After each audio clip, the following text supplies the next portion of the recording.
Hey, this is Matt from InvestiQuant. Today is Thursday, April 9th, 2020, and I want to do a quick follow-up to this morning's video.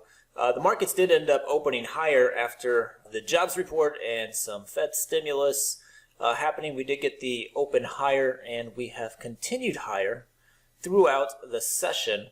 What I want to do is follow up the seasonal study that I showed you this morning for the day before Good Friday, entering at the open and holding until the close of regular trading hours. These are the results. You can see the ES has a pretty strong seasonal tendency, which is pretty much matched by the other three indices. Looking back to 2003, they've all been pretty historically bullish. 76% win rate, close to 60 in the NASDAQ and Russell, and YM pretty close to the ES there at 76%.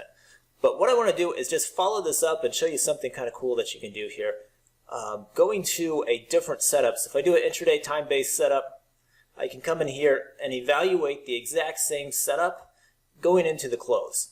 So if I go back and select an entry time of 2 p.m. and exiting at the close the day before Good Friday, we'll be able to see how this evolves. And you can see here the stats, they get weaker. So this is entering at 2 p.m. the day before Good Friday. The first one I showed you was entering at the open the day before Good Friday. That one had really strong results. If you enter at 2 p.m., you can see historically it's just kind of been neutral. There's no strong bias in either direction. NASDAQ a little weak, Russell a little bit weak, but there's not a ton of samples here. But they are not strong at all like they were off the open.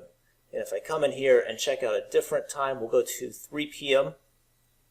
and run it again. You'll see kind of more of the same. It's kind of more neutral reading on the stats. So you got 47% win rate in the ES. NASDAQ a little under 60, YM 52, Russell weak again. But as we saw at the open, those stats were all close to 70% on average between the four. If you wait until the end of the day, they start getting closer to 50-50 and some of them a little bit weaker. So what that tells me is historically the majority of the move has been made between the open and 2 p.m.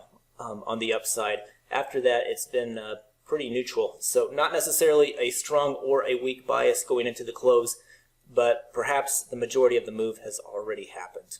So I thought I'd share that with you. I thought that was interesting. We'll be closed tomorrow. That is a market holiday, but back at it on Monday. So good luck the rest of the day, and we'll see you on Monday.